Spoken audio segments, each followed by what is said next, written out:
Hello, everyone. Thank you so much for joining today's webinar. Today, we're going to be going over how to use Inventory Smart's new physical count scanning feature. This feature can help increase efficiency and accuracy. If you're already using the scanner to be taken to the Manage an Item page or to a stock room, or using it for inspections, then you know how great this tool can be. So you can scan items on both a mobile device or a desktop, and you can scan a generated QR code or a pre-existing barcode. And I'm going to show you guys how to set that up first before we can actually scan during your physical count.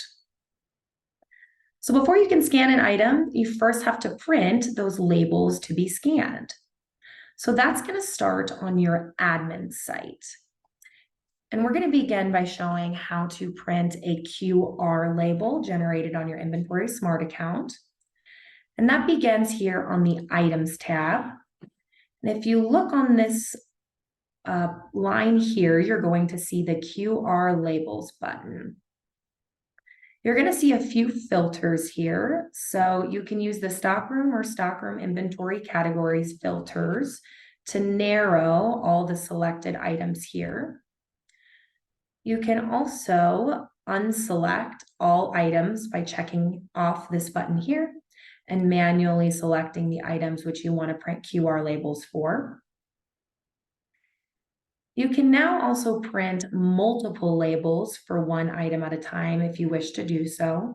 So if you want more than one QR code printed for, let's say, this 10-inch skillet, you can then enter the quantity in which you would like printed.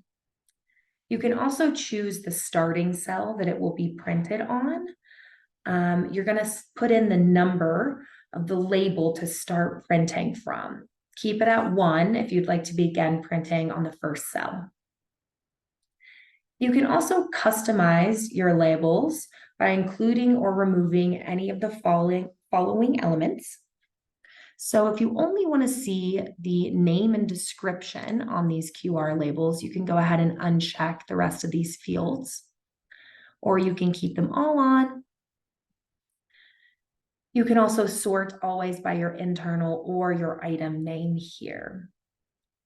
You also have the option to print either small labels, which will print 30 per page, and you're going to print those on the Avery 5160 labels. Those are recommended. Or you can do large labels and print 10 per page. And we recommend the Avery 5871 business cards or the Avery 8463 labels. Once you select the sizing of QR labels you would like, always press this OK button and that'll load the QR code page for you here. And then you can go ahead and print those on your labels. If you would like to scan an item's barcode, there's one extra step here. You're going to have to enter in the associated barcode number on your item edit page. So you're going to go back to your items list. You're going to find the item that you want to add the barcode to. So let's go to our amenity basket here. And then if you scroll down, you're going to see a text box next to the item barcode field. And here you're going to want to enter in the associated barcode. Do not put any dashes or slashes. It will not work. This is only numbers. And then you'll go ahead and hit save. And then in order to print these barcodes, it is the same step as we did for those QR labels, but you're going to look right next to the QR labels to the UPC labels button. You'll have the same filters on this page. And I'll go ahead and show you the difference of what that looks like here. And you'll see it now, these are barcodes versus those generated QR codes. All right. Now let's get to the good stuff of actually scanning during your physical count. So you now can scan these generated QR codes or barcode labels using the camera on your mobile device or your desktop. Just make sure that you're connected to internet. The scanner button on the home page, as you see here at the top right of the screen, is going to take you to a Manage an Item page. So the most important thing to note here is in order to scan for your physical count, you must always select the physical count module, and you must always select the stockroom in which you want to count.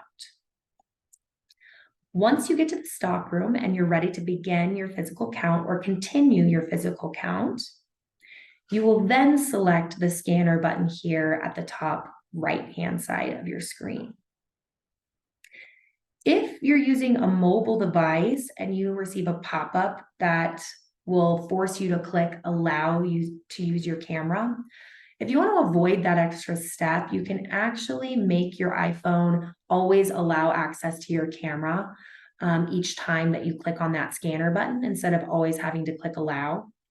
And you can do so by on an iPhone in particular, and it's very similar to the Android as well, but reach out for those Android instructions if need be. But there's a double A to the left-hand side of your URL, and then you're going to see website settings. From there, you're going to see camera, and you're just going to select allow and done. And that's going to always allow your camera to just pop up instead of having to select allow during that pop-up warning. All right, now we're going to actually scan the QR or barcode. I'm going to hold it in front of my camera.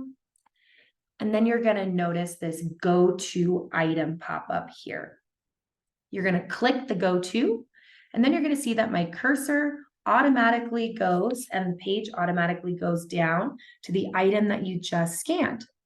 You may then enter in the physical count quantity, what you see physically in front of you, and then continue on with your physical count by scanning other item QR codes or UPC labels. And that's going to complete our webinar today. I know it was quick, but if you have any questions, if you want me to walk through this process on a different device, feel free to shoot me an email or give me a call. I also will be posting this webinar on both the app and admin site. Thank you all so much for joining. Have a great rest of your week. Thank you.